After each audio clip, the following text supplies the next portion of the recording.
The twin suns of Seraxafor hung heavy and merciless over the broken horizon, bleeding heat into every grain of the scorched desert below. Winds howled like forgotten ghosts through the rusting skeletons of abandoned freighter wrecks and jagged bones of dead creatures too large to bury.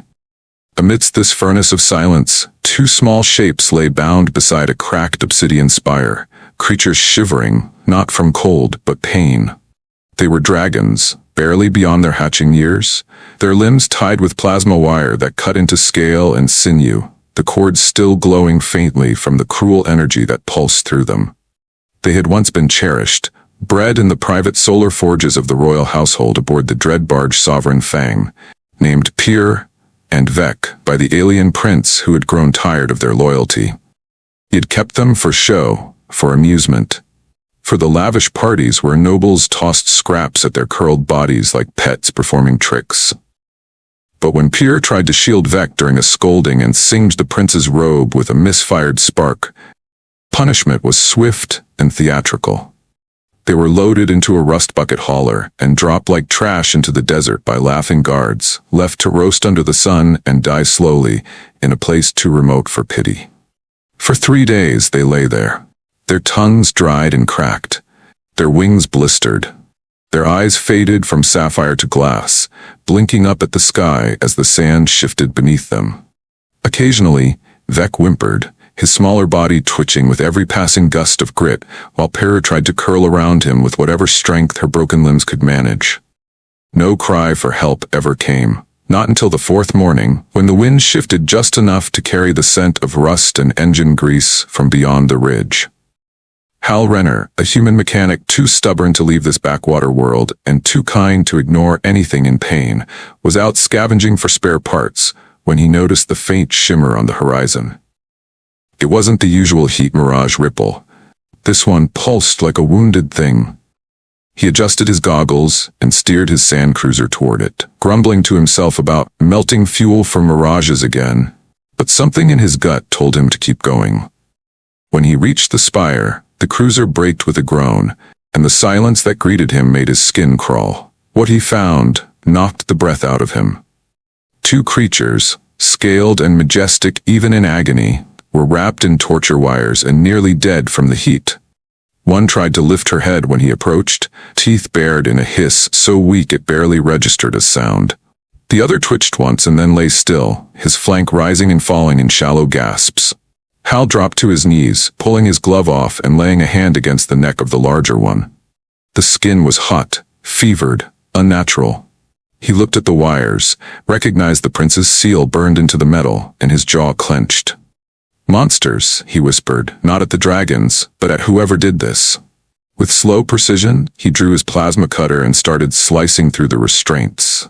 The wire resisted at first, but when it gave, the younger dragon let out a whimper so raw it made Hal flinch. He worked fast, muttering under his breath, pushing away emotion as a reflex. Once they were freed, he soaked cloth from his coolant tank and pressed it gently to their necks and paws, shielding them with a torn parasail he'd once used for his cruiser's canopy. They didn't move, didn't resist. And then, as the first rays of the second sun dimmed behind the mountains, Pyr opened one eye and looked at him. She saw not a master, not another alien, but something else entirely. She saw mercy. Hal didn't bring them to a clinic because Seraxafor didn't have one. His home, if it could be called that, was a cavernous scrapyard carved into the side of the copper cliffs, half shelter, half graveyard, for technology forgotten by wealthier worlds. He placed the dragons on a rusted hoverloader padded with scrap cloth and drove them across the ridges in silence, his knuckles white around the steering grips. Vec's breathing grew shallower with every mile, and Pyr's eyes remained open, fixed on Hal like she couldn't understand what kind of creature would help something like her. Inside the shop, he lowered them into the shade and went to work. Not as a doctor, not as a soldier. Just as a man who had once watched a child die of heat stroke and promised never again to ignore a cry he could answer. He mixed coolant gel with salve, ground down unused pressure filter mesh to make bandages, and used his own drinking water to clean the wounds. Their scales hissed when the balm touched them, and the younger one gave a sharp gasp that nearly sent Hal stumbling back. But he steadied himself and kept going. Their wounds were not superficial. There were layers of damage beneath, burns that had reached muscle, nerves barely clinging to function. These creatures had not been abandoned. They had been sentenced. He worked all night. No music, no breaks, no complaints. When he finally collapsed onto his chair at sunrise, his body was soaked in sweat and oil, his palms blistered from the torch, and his eyes bloodshot. But the dragons were still breathing. Pierre lifted her head slowly, weakly, and looked around the shop. Her gaze passed over the scattered mechanical limbs, the shelves of half-repaired droids, the wall covered in old blueprints written in Terran standard. Then she saw Hal, sitting with his arms crossed, watching her like a man afraid to hope. She opened her mouth as if to speak, but instead, her tongue flicked out gently and touched the ground near his boot. A bow. Small, shaky, but unmistakable. Hal exhaled a breath he didn't know he'd been holding. "You don't need to bow to me, girl," he said hoarsely. "Not ever again." She blinked once, then settled back beside her brother. Later that day, as Hal soldered a new joint onto his long-dead gravity stabilizer, he heard soft movement behind him. The younger one, Vec, was standing, wobbling, panting but upright, and in his small jaw he held Hal's dropped welding torch, nudging it toward him like an offering. Hal stared, tears stinging the corners of his eyes. He reached out, took the torch, and for the first time in years smiled. Something incredible had just begun. The desert had not forgotten them. Beyond the copper cliffs, beyond even the reach of the storm riders and dust leeches, the winds of Syrinx carried the scent of fire and salt. And in that wind, old instincts stirred. Dormant dragonkind, exiled bloodlines, and bonded souls scattered through the outer belts began to listen. Something ancient had cried out, not in rage but in healing, and the bones of the planet itself remembered it. But back in the mechanics' scrapyard, Hal Renner remained oblivious to the ripple his kindness had begun to send through the galactic tapestry. The days that followed were brutal, but not hopeless. Pierre began moving first, weak but determined. She limped through the cluttered workshop like she'd once owned it in another life, examining fusion cores, nose-prodding hydraulic coils, and even curling around Hal's dormant junk sentry robot like it was an egg. She was watching everything, learning. Hal could feel her intelligence, not as a beast, but as a being. Vec was slower to recover, his smaller body struggling with internal damage Hal didn't fully understand. But the little dragon never stopped trying. Every time Hal entered the workshop, Vec would lift his head, chirp softly, and crawl closer, like loyalty had bloomed inside his fragile chest. One afternoon, Hal set down a tray of melted synth meat and turned away to grab tools when a strange noise made him pause. It wasn't the clatter of metal or the chirp of scanners. It was laughter. His own. Vec was awkwardly dragging a broken hover drone across the floor by its tail cable, trying to mimic Hal's repair technique. Pierre, standing nearby, blew a tiny puff of flame into the air and let out what might have been a grumble of amusement. Hal wiped his greasy hands on his shirt and laughed. Not because it was funny, but because it was the first time in a decade he didn't feel alone.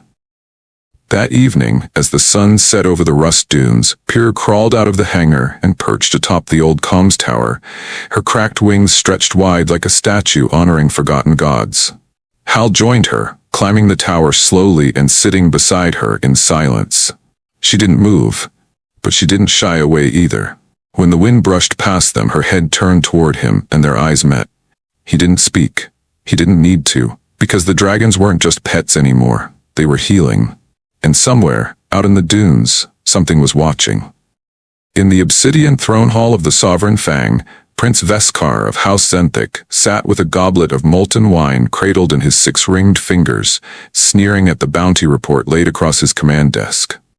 "Alive?" he hissed, the word burning with disbelief. "Those pitiful beasts survived?" His voice cut through the hall like a whip, and the courtiers flinched. The bounty officer stammered, confirming that both dragons, Pierre and Vec, were not only alive, but under the care of a human on Syrinx 4. Veskar's cruel amusement turned into cold fury. He slammed the goblet down, splashing molten drops across the marble floor, and snarled, "I tossed them into that pit to die, not to be coddled by some filthy grease crawler." But what truly stoked his rage was the message embedded in the bounty feed.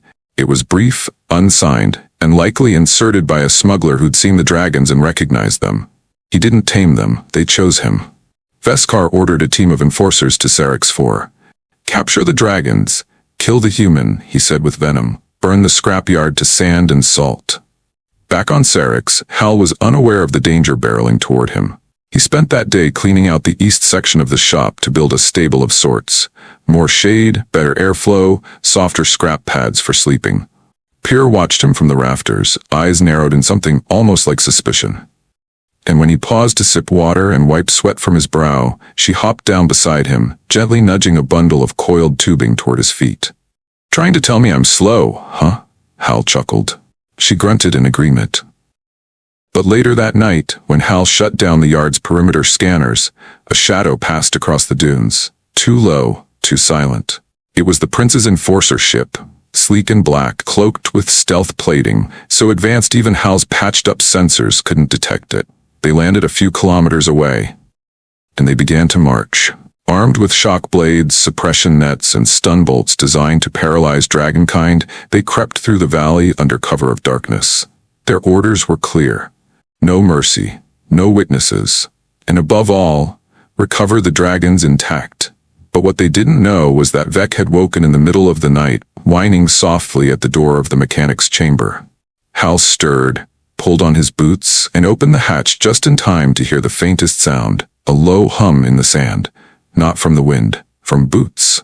Marching. He froze. Vec let out a warning hiss. Pierre, already on the roof, had seen them. Her eyes, once gentle, ignited with heat, and the scrapyard, which had been a home of silence and healing, became a fortress lit by dragonfire. What came next would be remembered not as a battle, but the beginning of a reckoning. The first warning shot came not from the invaders, but from the scrapyard itself. An accidental discharge from one of Hal's cobbled-together defense turrets, a sputtering hiss of sparks that lanced into the sand just shy of the advancing enforcers. The squad froze, expecting the next blast to be lethal, but no follow-up came. What they didn't know was that Hal's defenses had never truly worked. They were rusted relics and hopeful illusions, just enough to keep thieves second-guessing their next step. But now, Hal stood wide-eyed on his roof in the darkness, holding a soldering iron instead of a weapon, staring into the black line of movement creeping up the dunes like a plague of beetles. Then Pierre leapt. Her body streaked with moonlight and half-healed scales. She roared as her wings snapped wide and flames surged from her throat. Not a childish puff this time, but a cone of blistering orange heat that scorched the ground in front of the lead enforcer. The desert exploded in light. Shadows twisted and screamed. The soldiers, startled but trained, dropped into combat formations and fired shock nets, crackling blue arcs screaming through the air toward the dragons. But Pierre danced. Her body, though still recovering, moved with primal instinct, ducking, rolling, twisting in air that sang with lightning. Vec wasn't far behind, smaller but faster, slipping under the nets and tackling two soldiers before they could draw their blades. One tried to stab him, but the little dragon bared his fangs and bit down on the enforcer's gauntlet with such force it shattered the power cell, erupting in a burst of sparks that blinded the squad for precious seconds. Hal didn't think. He didn't even breathe. He grabbed his fusion welder, threw on his blast mask, and charged into the yard like a madman. Not as a warrior, as a father protecting his children. His voice cut through the din as he swung the heated tip of the torch like a club, bellowing for them to get the hell off my sand. The dragons heard him and howled in unison. A storm of heat, metal, and willpower collided at the center of that scrapyard. Soldiers fell. Equipment malfunctioned. One of Hal's broken mech frames, long dormant and covered in vines, suddenly sparked to life as Pierre collided with it mid-flight. Whether it was a lucky surge or the dragon's latent energy activating it, no one knew. But the machine reared up, arms flailing, and began swinging at anything in uniform. The enforcers panicked. They'd come for an execution. They got a rebellion. Hal dragged two stunned soldiers into a pit trench, with cables wrapped around their legs. Pierre knocked out another by slamming into him mid-air and catching him before he hit the ground. Vec darted through the battlefield like a living ember, nipping and clawing and tearing shock pads from their belts. Every strike was measured. Not a single death, just humiliation, just refusal to bow. When the last soldier activated an emergency beacon to signal the prince, Pierre stepped on his wrist and stared down at him. Her eyes were molten gold. The message didn't send. By sunrise, the yard was quiet again. The enforcers, beaten but alive, were corralled in the maintenance bay, guarded by dragons who didn't sleep. Hal stood at the edge of the cliff with grease on his face and ash in his hair, looking down at the valley below, where fresh scorch marks traced the path of battle. He didn't speak for a long time.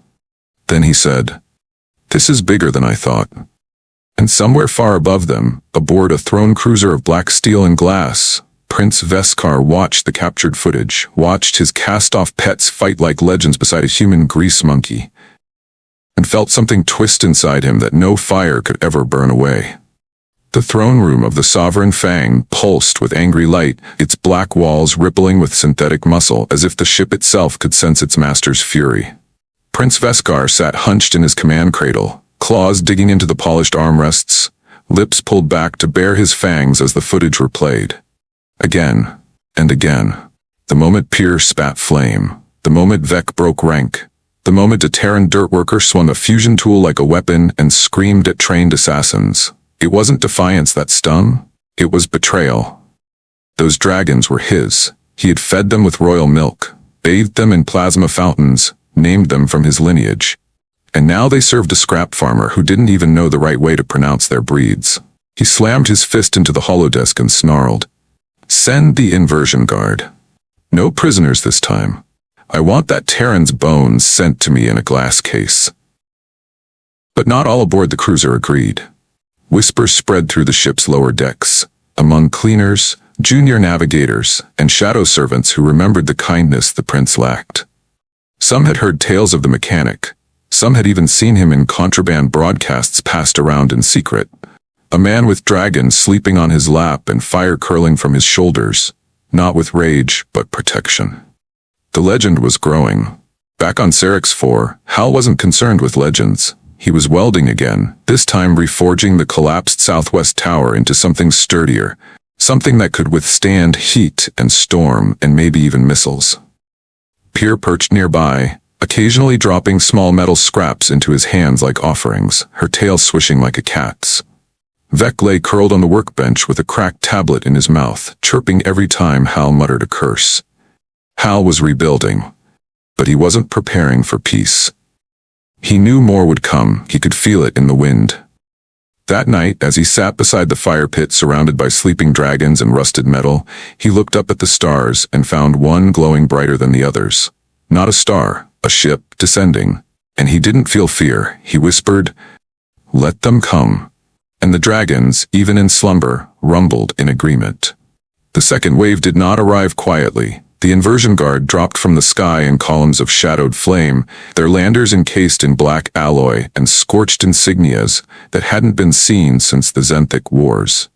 They descended not as hunters, but as executioners. 30 elite soldiers, genetically reinforced, half-cloaked in war steel, and equipped with null-field armor that could cancel flame for up to 6 seconds. Their orders were simple: kill the Terran, retrieve the dragons, level the scrapyard. But the fire they sought to contain had changed since last they touched it. Pierre, now healed enough to fly, soared high above the yard as the first landers kissed the sand and vomited out troops in precision formation.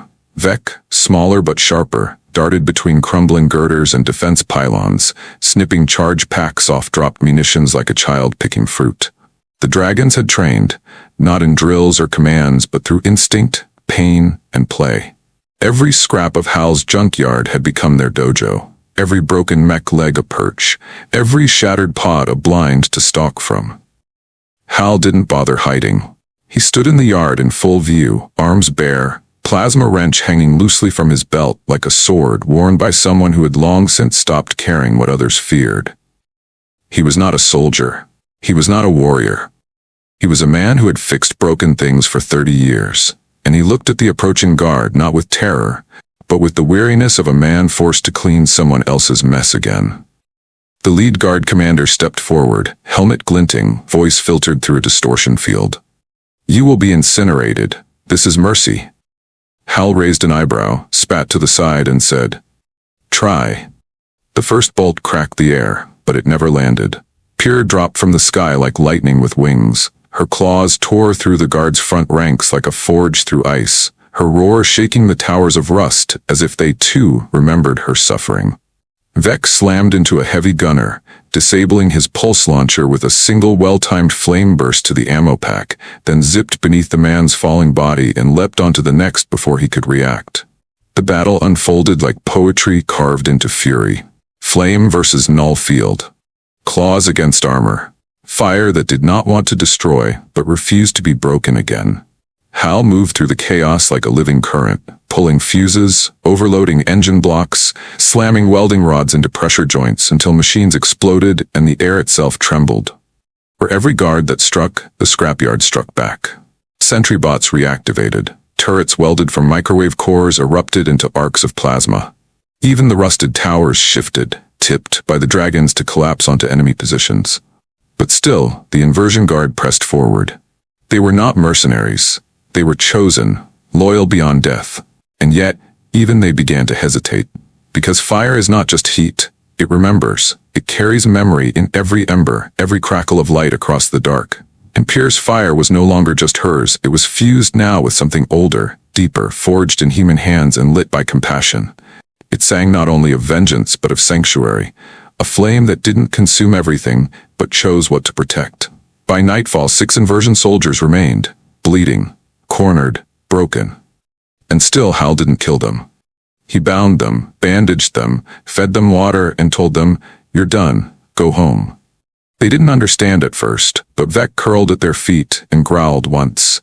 A quiet growl, not of threat, but of warning. And they obeyed. Above, orbiting Sarek's Prince Veskar stood on the bridge of the Sovereign Fang, watching the footage in stunned silence. His guards didn't speak. His advisors stared at the floor. He had unleashed the guard, and they had been sent back defeated. By a junk man with dragons. He whispered, "He is not a human." But he was, and that terrified the prince more than anything else. The fallout rippled across the stars like tremors in molten glass. News spread faster than any fleet. A Terran mechanic had held off the inversion guard. The Flame Twins, once discarded dragon whelps of the Zenthic court, now followed him by choice. Not through domination, through devotion. Sarek Safor became a pilgrimage. Pilots, scavengers, bounty hounds, and exiled nobles alike traveled across light years just to see the scrapyard that stood against an empire and lived. Hal didn't welcome them, not because he was unkind, but because he was tired. He kept fixing things. Fewer machines, more people. A shattered exoframe for a refugee. A weeping child whose drone was rebuilt with Vec watching. Pierre began flying in long arcs over the desert, her shadow becoming a herald of peace instead of war. Where she flew, traders refused to carry slaves. Where Vec perched, predators fled. And then the emissary came, not from Veskar, but from his mother, Empress Drexenala herself. She arrived in a black-laced vessel older than most stars, escorted by silence and curiosity. Hal didn't kneel when she stepped onto his sand. Pierre didn't bow. Vec growled once, and still she smiled. "I came," she said, "because my son has declared you an enemy of the crown." Hal didn't answer. She stepped closer, eyes like twin black holes, elegant fingers tracing the air. "You chained them. You freed them. You did what we forgot how to do. You reminded dragons how to choose." The mechanic set down his tool, dusted his hands, and met her gaze. "I didn't do it to prove anything," he said. "I just didn't want them to die alone." The Empress looked at the dragons, then at him, then back at the flaming horizon behind the scrapyard, where 3 more wormlings had arrived, drawn to Pierre's cry. She nodded once. "Then I declare you sovereign, not over a kingdom, over fire." And she left, just like that, leaving behind a world no longer forsaken, and a man who had never asked for power, only the right to repair what cruelty had broken. The desert winds stirred. The scrapyard hummed with life. And above it all, Pierre roared, not in rage but in triumph. The sun rose heavy over Sarek's Four, gilding the rusted towers of Hal's scrapyard in hues of gold and blood. The sand no longer looked empty. It shimmered with heat trails left by dragons and pilgrims alike, their footfalls pressed into the earth like scripture. Pierre sat coiled atop the highest spire, silent and vigilant, her wings folded like a crown of smoldering silk. Below her, Hal worked as he always had, sleeves rolled, grease on his arms, surrounded by spare parts and cracked engines waiting for his touch. But even in the quiet, he could feel it. Something was shifting. The broadcasts were louder now. Galactic channels that once mocked or ignored Terran voices now echoed with news of the mechanic with dragons. Entire systems that had bowed to the Zenthic throne began to ask questions. About cruelty, about choice, about what kind of empire casts out its own creatures like scraps. There were debates in the star halls, tensions in the border sectors, songs written in underground stations where children sang of the man who mended fire. Hal didn't listen to any of it. He kept building, not for glory, for the dragons. He reinforced the western cliff nests. Installed new plasma-heated floors in the caves where Vec liked to nap. Repaired an old fusion beacon so it would guide other lost ones across the night. Because they were coming now, wings in the dusk, shadows over the cliffs, not to conquer but to belong. One by one, dragons abandoned outposts, courts, and corrupted nobles, and made their way to a place no map had ever marked. The day the 30th dragon arrived, the sky dimmed unnaturally, and then it split. Not with thunder, not with storm, but with a vessel so large it eclipsed the atmosphere. It was the Sovereign Fang. Veskar's personal fortress ship, shaped like a serrated blade dragging through space. It didn't open fire. Not at first. It simply hovered above the scrapyard, casting a shadow that swallowed even the dunes. Hal didn't run. He didn't call for help. He wiped his brow with an oily rag, laid down his tool, and walked out into the open sand. The dragons followed. Pure beside him. Vec behind him. Dozens of others in a loose circle around the mechanic, wings raised like an honor guard. Hal looked up at the massive ship and narrowed his eyes. Then the prince descended. His armor was obsidian and coiled with living metal. His crown glowed with embedded plasma crystals, and his voice was cold as a dying star. "You've taken what was mine." Hal shook his head slowly. "They were never yours." Veskar snarled. "They were bred from the flame of Zenthic's core. They are of royal blood." "They're not yours because you never earned them," Hal said, voice low. "You branded them, chained them, starved them. I offered water, and they chose." The prince raised his hand, a signal to fire, but nothing happened, because the ship above had begun to tremble. A low rumble vibrated through the sand. The dragons were humming, every one of them, a deep, ancient sound that hadn't been heard since the age of starfire. Their bodies glowed with inner heat, their eyes united in purpose. Pyrrh stepped forward, her voice a thunderclap. "You lost us when you forgot we could speak." And then she roared, not with destruction, but with awakening. Across the ship, dragons in captivity howled in response. The fire buried deep in their bones remembered the mechanic, remembered the choice. The Sovereign Fang split from within, not from weapons but from refusal. By the time Veskar looked up, it was already over. The ship turned. Engines disengaged, pilots disobeyed, and the prince fell to his knees, not from a wound, but from understanding. He was alone. Hal walked forward, placed a hand on the prince's shoulder, and said nothing. There was nothing left to say. Mercy sometimes was heavier than justice. And in that silence, the empire began to change. Weeks passed, but the story didn't fade. Serix IV became more than legend. It became sanctuary. What had once been a graveyard of rust and old code now thrived with life, not because it was tamed, but because it was trusted. Hal no longer worked alone. He had dragons, lifting engines, wormlings sorting bolts, and travelers arriving each day to learn, to rest, to witness. Children born in orbit sang lullabies of sand and flame, of the man who fixed what others threw away. Hal didn't wear a crown. He didn't build a palace. He mended turbines and recycled cooling coils. He wiped soot from a baby dragon's snout. He fixed the solar heater for a passing trader whose engines had stalled above the dunes. And every night as the stars turned over his head, he sat on his worn-out bench with Pyrrh curled beside him and Vex snoring on his boot and watched the firelights dance over the valley. The galactic court changed, not overnight, but irrevocably. The Empress, hearing of her son's disgrace and his survival, made a quiet decree.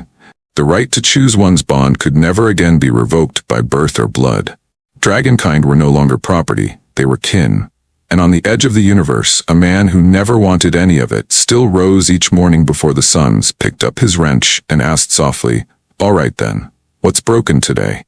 And every time the dragons answered, They roared not for war, but for home.